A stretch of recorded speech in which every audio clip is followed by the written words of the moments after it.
वाहिगुरु जी का खालसा, वाहिगुरु जी की फतेह। Life unknown secret channel पर आपका स्वागत है। आज की जो साखी है, कथा है, वो रियल इंसिडेंट पे है, भगत कबीर जी के ऊपर। भगत कबीर जी पूरन महापुरुष। आप जब सुनेंगे इसके बारे में तो आपके रोंगटे खड़े हो जाएंगे। ऐसी की साखी है ये। भगत कबीर जी नगर से जा रहे थे, उनकी नजर अचानक एक अमीर आदमी पे पड़ती है। अमीर आदमी को देखकर सोचते हैं कि ना, इनको मैंने कभी संगत में नहीं देखा, सत्संग में नहीं देखा, तो क्यों ना चल के एक बार इनके कान में ना सच की आवाज दे दी जाए कि आप सत्संग में आया करो, ताकि मरने के बाद भी आपका भला हो सके। तो कबीर जी जब सेठ की दुकान पे पहुंचते हैं तो देखते हैं कि सेठ के सामने बहुत सारे नौकर चाकर हाथ जोड़ के सेठ की सेवा में खड़े हैं कि सेठ कुछ हमें हुक्म दे तो हम उसे पूरा करें। तो कबीर जी को देखकर वो अमीर आदमी अपने नौकरों से बोलता है कि इनसे पूछिए कि इनको क्या चाहिए, यहाँ पे क्यों आए।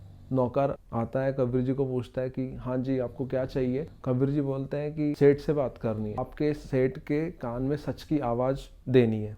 नौकर जाके सेठ को बताता है कि कबीर जी ऐसा ऐसा बोल रहे हैं। तो कबीर जी को अंदर बुला दिया जाता है। सेठ को कहते हैं कि मुझे आपके कान में सच की आवाज देनी है। वो कहते हैं किस प्रकार की सच की आवाज। तो कहते हैं कि आपको कभी सत्संग में आते हुए नहीं देखा है मैंने, तो आप सत्संग में आइए ताकि आपका भी भला हो। सेठ जी इस बात को सुन के कहते हैं कि हमारे जैसे बड़े लोग आपके सत्संग में आए और आपका सत्संग चल पड़े, इसलिए आप हमें बुला रहे हो। हमारे जैसे जो बड़े लोग हैं ना, कभी सत्संग में नहीं आते। हमारे जैसे बड़े लोग सिर्फ पैसा कमाते हैं और बड़ा रुतबा रखते हैं, ऐसे छोटे मोटे काम नहीं करते।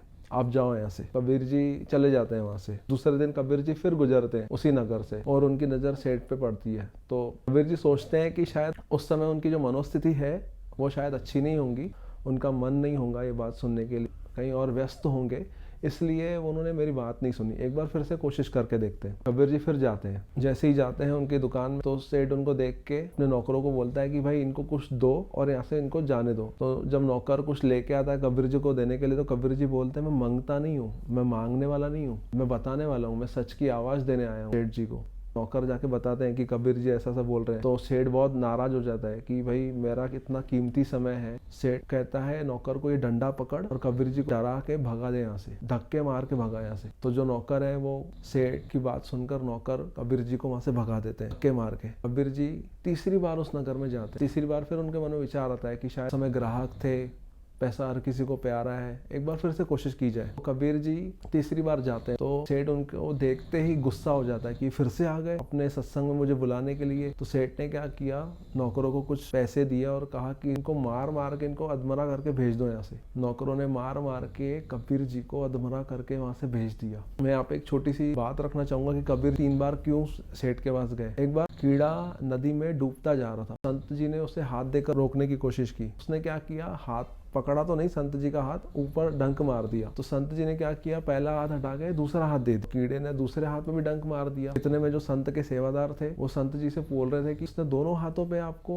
डंक मार दिया है। संत जी ने दोनों हाथ अपने दे दिए सामने उसे बचाने के लिए कि नहीं, मुझे तो उसको बचाना ही है। तो सेवादार पूछ रहे थे कि जब ये कीड़ा आपको डंक मार रहा है हर बार और आ नहीं रहा नदी से, अब इसे क्यों बाहर निकाल रहे हो। सेवादारों को समझाया संत जी ने कि अगर एक कीड़ा अपना स्वभाव नहीं छोड़ रहा डंक मारने वाला, उसका स्वभाव है डंक मारना, तो मेरा काम है भला करना। जब एक कीड़ा अपना स्वभाव नहीं छोड़ रहा है तो मैं अपना भला करने वाला स्वभाव कैसे त्याग दूं। इसलिए जो महापुरुष रहते हैं ना, बार बार समझाते हैं। कबीर जी भी इसलिए बार बार गए सेठ के पास समझाने। कबीर जी बहुत सालों के बाद फिर से उस नगर में जा रहे थे। एक बैल जो कि बहुत चढ़ाई कर रहा था, थक के वो जमीन पे गिर गया। उसको चलाने वाला उसको हैंटर मार रहा है कि उठ, और बैल से ना आवाजें निकल रही है चिंगाड़ने की। फिर भी उसका जो चलाने वाला आदमी है उसको और हंटर मार रहा है कि उठ और जा उठा। कुछ लोग इकट्ठा हो गए वहां पे। कबीर जी ने भी भीड़ से पूछा कि क्या हुआ। सबने बताया कि बैल से जबरदस्ती काम करा रहा है ये आदमी और बैल चिंगाड़ रहा है। कबीर जी ने सोचा कि कौन सी ऐसी बदनसीब रूह है जिसको ये जूनी मिली है और इतनी सजा मिल रही है। कबीर जी ने अंतर ध्यान होके दिव्य दृष्टि से देखा। कबीर जी हैरान हो गए कि जिस सेठ को समझाने गए थे वही सेठ को ये बैल की जूनी मिली है। तो कबीर जी जाते हैं इस बैल के पास और पूछते हैं बैल को, सेठ जी बताइए, अब आप नाम जप सकते हो क्या? अब आप सेवा सिमरन सत्संग कर सकते हो? नहीं कर सकते ना,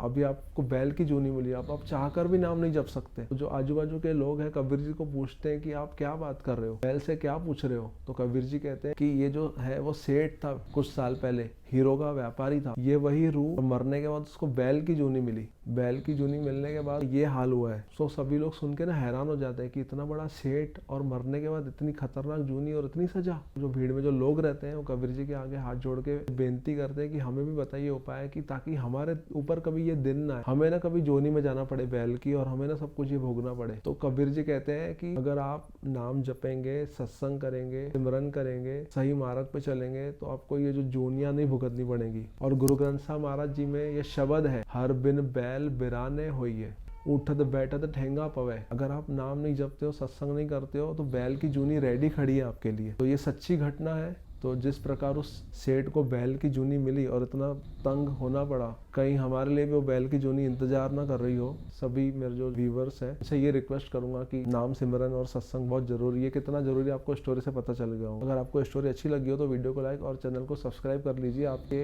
एक लाइक से मुझे मोटिवेशन मिलता है कि आगे मैं ऐसी सच्ची घटना आपके सामने रख सकूं। वाहिगुरु जी का खालसा, वाहिगुरु जी की फतेह।